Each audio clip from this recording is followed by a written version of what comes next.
નમસ્કાર 24 ન્યૂઝ ગુજરાતમાં આપનું સ્વાગત છે। અમે કવરેજ કરી રહ્યા છીએ રાજ્યભરના તાજા સમાચારો।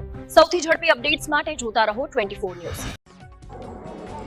રામપુર પોલીસ સ્ટેશન વિસ્તારમાંથી ડિગ્રી વગરના જાહેર જનતાના આરોગ્ય સાથે ચેડા કરતા ડિગ્રી વગરના બોગસ ડોક્ટરને ઝડપી પાડતી એસઓજી શાખા પાટણ જિલ્લાના રાધનપુર ખાતે ઘણા વર્ષોથી ઓર્થોપેડિક હાર્ડવેરના નામે હોસ્ટેલ ચલાવતા ડિગ્રી વગરના 7 ધોરણ ભણેલા ડોક્ટરને પકડી પાડી તેના વિરુદ્ધ કાયદેસરની કાર્યવાહી કરવામાં આવી। પાટણ જિલ્લા એસઓજી દ્વારા રાધનપુર ખાતે આવેલ અરમાન શોપિંગ સેન્ટરમાં હડવેડ ડુક્કા ઇલિયાસ મોહમ્મદ હનીફ રહે રાધનપુર હવેલીવાસ જિલ્લો પાટણ મોઢે કમાલપુર તાલુકો પાલનપુર જિલ્લો બનાસકાંઠાને પાટણ એસઓજી પોલીસ દ્વારા ઝડપી પાડી તેની હોસ્પિટલમાંથી દવાઓ એક્સરે મશીન સિસ્ટમ મેડિકલ સાધનો વગેરે મળી કુલ કિંમત ₹5,51,136ના મુદ્દામાલ સાથે ઝડપી પાડી રાધનપુર પોલીસ સ્ટેશન ખાતે કાર્યવાહી હાથ ધરવામાં આવી। રિપોર્ટર ભગીરથસિંહ જાડેજા સાંતલપુર પાટણ।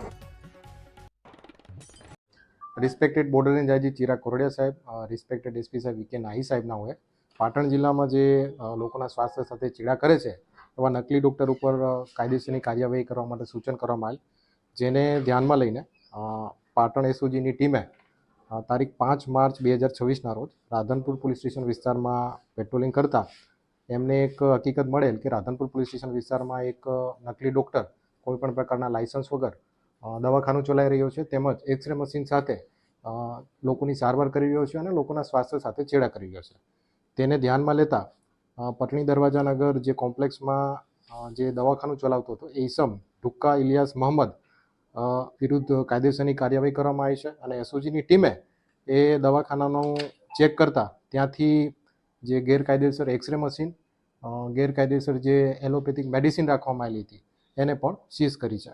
કુલ મુદ્દામાલની વાત કરીએ તો ટોટલ ₹5,51,136નો મુદ્દામાલ એસઓજીની ટીમે સીઝ કર્યો છે અને આ જે ગેરકાયદેસર રીતે દવાખાનું ચલાવતો હતો એ ઈસમ વિરુદ્ધ ભારતીય ન્યાય સંહિતા અને મેડિકલ પ્રેક્ટિશનર એક્ટની કલમ 30 મુજબ કાર્યવાહી કરવામાં આવી છે। આ જે આરોપી છે તેનો કેટલો અભ્યાસ હતો અને કેટલા સમયથી દવાખાનું ચલાવી રહ્યો હતો? હા, જે ઇન્વેસ્ટિગેશન દરમિયાન અમને જાણવા મળેલું છે કે જે આ આરોપી છે ડુક્કા ઇલિયાસ મોહમ્મદ, તેણે પૂછપરછ દરમિયાન જણાવ્યું છે કે ધોરણ 7 સુધી અભ્યાસ કરેલું છે અને છેલ્લા કેટલાક વર્ષોથી તે આ દવાખાનું ચલાવી રહ્યો છે।